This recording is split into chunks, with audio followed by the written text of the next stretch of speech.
Hi all അസ്സലാമു അലൈക്കും, welcome back. ഇന്ന് ഞാനിവിടെ ഒരു കടച്ചക്ക തോരൻ്റെ റെസിപ്പിയുമായിട്ടാണ് വന്നിരിക്കുന്നത്. ഇറച്ചിത്തോരൻ ഉണ്ടാക്കുന്ന അതേ ടേസ്റ്റിലും അതേ സ്റ്റൈലിലും ഉണ്ടാക്കാൻ പറ്റുന്ന ഒരു കടച്ചക്ക തോരൻ്റെ റെസിപ്പിയാണ്. കടച്ചക്കയ്ക്ക് ഓരോ നാട്ടിലും ഓരോ പേരായിരിക്കും. ഞങ്ങളുടെ നാട്ടിൽ ഇതിന് പറയുന്നത് കടച്ചക്ക എന്നാണ്. അതുകൊണ്ടുള്ള വളരെ ടേസ്റ്റിയായിട്ടുള്ള ഒരു തോരൻ്റെ റെസിപ്പിയാണ്.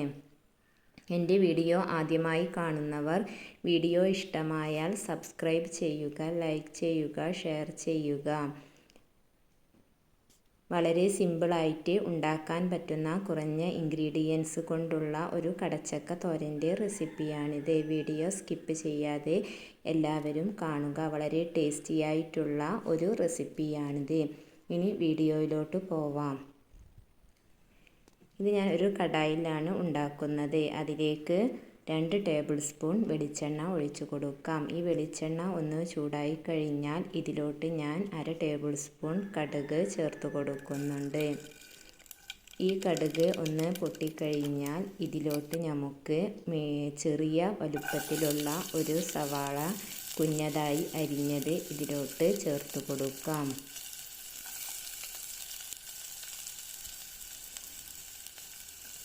ഇനി ഇതിലേക്ക് 2 ടേബിൾ സ്പൂൺ ഇഞ്ചി വെളുത്തുള്ളി ചതച്ചതും ചേർത്ത് കൊടുക്കാം. ഇഞ്ചി വെളുത്തുള്ളി പേസ്റ്റ് ഉണ്ടെങ്കിൽ അത് ചേർത്ത് കൊടുത്താലും മതി. ഇവിടെ ഞാൻ ചതച്ചാണ് ചേർത്ത് കൊടുക്കുന്നത്. ഇത് ഇനിയൊന്ന് ജസ്റ്റ് ഒന്ന് വഴറ്റിയെടുക്കാം. ഒന്ന് വഴറ്റിയതിന് ശേഷം ഇതിലോട്ട് 2 ഉണക്കമുളക് കട്ട് ചെയ്തതും ഞാൻ ചേർത്ത് കൊടുക്കുന്നുണ്ട്. ഈ മുളകും ചേർത്ത് കൊടുത്തതിന് ശേഷം ഇതൊന്ന് സോട്ട് ചെയ്തെടുക്കാം. ഇനി ഇതിലേക്ക് ആവശ്യമായിട്ടുള്ളത് തേങ്ങാക്കൊത്താണ്. ഇവിടെ ഞാൻ ഒരു പിടി തേങ്ങാക്കൊത്തും ചേർത്ത് കൊടുത്ത് ഇത് ജസ്റ്റ് ഒന്ന് സോട്ട് ചെയ്തെടുക്കാം. ഒരുപാട് നേരം സോട്ട് ചെയ്യേണ്ട ആവശ്യമില്ല. ജസ്റ്റ് ഒന്ന് കളർ ചേഞ്ച് ആകുന്നത് വരെ സോട്ട് ചെയ്തെടുത്താൽ മതി. ഇനി ഇതിലോട്ട് ഇതൊന്ന് സോട്ടായി കഴിഞ്ഞാൽ ഇതിലോട്ട് ഇനി നമുക്ക് പൊടികൾ ചേർത്ത് കൊടുക്കാം. 1/4 ടേബിൾ സ്പൂൺ മഞ്ഞൾപ്പൊടി, 1 ടേബിൾ സ്പൂൺ മുളക് പൊടി, 1 ടേബിൾ സ്പൂൺ മല്ലിപ്പൊടി. ഇത്രയും പൊടികൾ ചേർത്ത് കൊടുത്ത് ഇതൊന്ന് സോട്ട് ചെയ്തെടുക്കാം.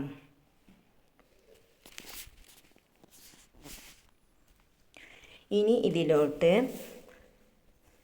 1/2 ടേബിൾ സ്പൂൺ ഗരം മസാലയും ചേർത്ത് കൊടുക്കാം. ഗരം മസാലയും ചേർത്ത് കൊടുത്ത് ഇതൊന്ന് വഴറ്റിയെടുക്കാം.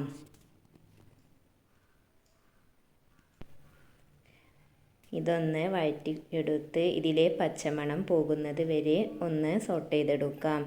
പൊടികൾ ചേർത്ത് കൊടുക്കുമ്പോൾ ഫ്ലെയിം മീഡിയത്തിലാക്കാൻ മറക്കരുത്, അല്ലെങ്കിൽ പൊടികൾ പെട്ടെന്ന് കരിഞ്ഞു പോകും. ഒരു 2 മിനിറ്റ് വരെ ഒന്ന് സോട്ട് ചെയ്തെടുത്താൽ മതി.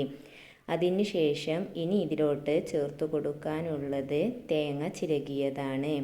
ഒരു 2 പിടി തേങ്ങയാണ് ഞാൻ ഇതിലോട്ട് ചേർത്ത് കൊടുക്കുന്നത്. ഈ 2 പിടി തേങ്ങയും ചേർത്ത് കൊടുത്ത് ഇത് നല്ലോണം ഒന്ന് സോട്ട് ചെയ്തെടുക്കാം. ഈ പൊടികളെല്ലാം ഈ തേങ്ങയിലോട്ട് മിക്സ് ആകുന്നത് വരെ ജസ്റ്റ് ഒരു 2 മിനിറ്റ് ഒന്ന് സോട്ട് ചെയ്തെടുത്താൽ മതി. ഇനി നമുക്ക് കട്ട് ചെയ്ത് വെച്ചിരിക്കുന്ന കടച്ചക്ക ചേർത്ത് കൊടുക്കാം. ഇവിടെ ഞാൻ കടച്ചക്കയുടെ കളർ ചേഞ്ച് വരാതിരിക്കാൻ കട്ട് ചെയ്ത് കഴുകിയതിന് ശേഷം വെള്ളത്തിലിട്ട് വെച്ചിരിക്കുന്നതാണ്. അത് ഇതിലോട്ട് ഒന്ന് ചേർത്ത് കൊടുക്കാം. ഇവിടെ ഞാൻ ഒരു ചെറിയ കടച്ചക്കയാണ് എടുത്തിരിക്കുന്നത്. ഇതേപോലെ കനം കുറച്ച് ചെറുതായി വേണം കട്ട് ചെയ്തെടുക്കാൻ, എങ്കിൽ പെട്ടെന്ന് വെന്ത് കിട്ടും. ഇനി ഈ കടച്ചക്ക ചേർത്തതിന് ശേഷം ഇത് നല്ലോണം ഒന്ന് മിക്സ് ചെയ്തെടുക്കാം. ഇനി ഇതിലോട്ട് ആവശ്യത്തിനുള്ള ഉപ്പ് നമ്മൾ ഇതുവരെ ചേർത്ത് കൊടുത്തിട്ടില്ല. 1/2 ടേബിൾ സ്പൂൺ ഉപ്പാണ് ഇവിടെ ഞാൻ ചേർത്ത് കൊടുക്കുന്നത്. ഈ ഉപ്പും ചേർത്ത് കൊടുത്ത് ഇത് ഒന്ന് നല്ലോണം മിക്സ് ചെയ്തെടുക്കാം.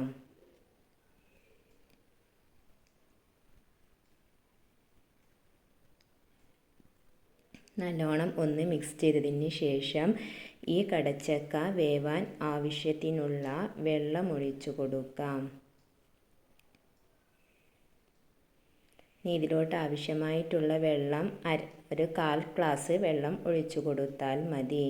ഈ 1/4 ഗ്ലാസ് വെള്ളവും ഒഴിച്ചു കൊടുത്ത് ഇത് നല്ലോണം ഒന്ന് മിക്സ് ചെയ്തെടുക്കുക.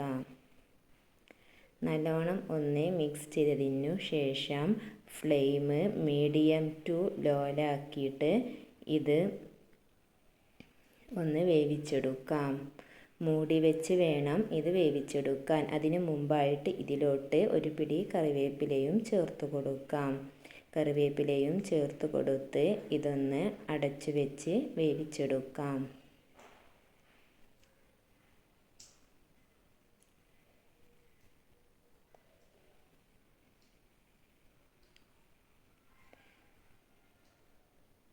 അടച്ചു വെച്ച് ഒന്ന് വേവിച്ചെടുക്കാം. ഇത് ഇടയ്ക്കിടയ്ക്ക് ഒന്ന് തുറന്നു നോക്കി മിക്സ് ചെയ്തെടുക്കണം. അല്ലെങ്കിൽ ചിലപ്പോൾ ഇതിലെ വെള്ളമെല്ലാം വറ്റിക്കഴിഞ്ഞാൽ ഇത് അടിയിൽ പിടിക്കാൻ സാധ്യതയുണ്ട്. അത് കാരണമാണ് ഇടയ്ക്കൊന്ന് തുറന്ന് ഒന്ന് മിക്സ് ചെയ്തെടുക്കാൻ പറയുന്നത്. ഇത് വേവുന്നത് വരെ ഒന്ന് മിക്സ് ചെയ്തെടുക്കാം.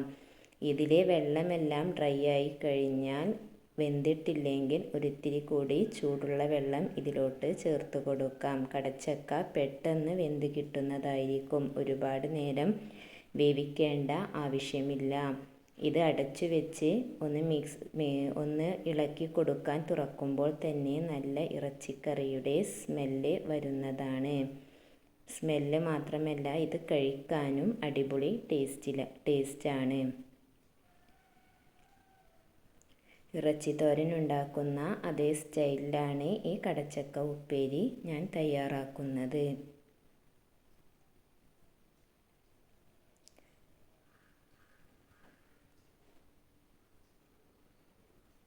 ഇനി അങ്ങനെ കടച്ചക്ക തോരൻ ഇവിടെ റെഡിയായി. ഇനി ഇത് നമുക്ക് പാത്രത്തിലോട്ട് സെർവ് ചെയ്യാം. നല്ല ചിക്കൻ തോരനൊക്കെ ഉണ്ടാക്കുന്ന അതേ സ്മെല്ലായിരിക്കും ഇത് തുറന്നു നോക്കുമ്പോൾ. ഇതുപോലെ ട്രൈ ചെയ്തു നോക്കാത്തവർ ഒരു വട്ടമെങ്കിലും ഇങ്ങനെ ട്രൈ ചെയ്തു നോക്കൂ. തീർച്ചയായും ഇഷ്ടമായിരിക്കും. അടിപൊളി ടേസ്റ്റിലുള്ള ഒരു കടച്ചക്ക തോരൻ്റെ റെസിപ്പിയാണ് ഇത്.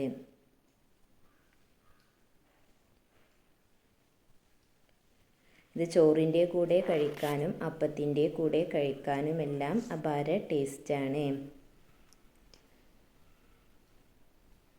എൻ്റെ വീഡിയോ ആദ്യമായി കാണുന്നവർ വീഡിയോ ഇഷ്ടമായാൽ ലൈക്ക് ചെയ്യുക, ഷെയർ ചെയ്യുക, സബ്സ്ക്രൈബ് ചെയ്യുക.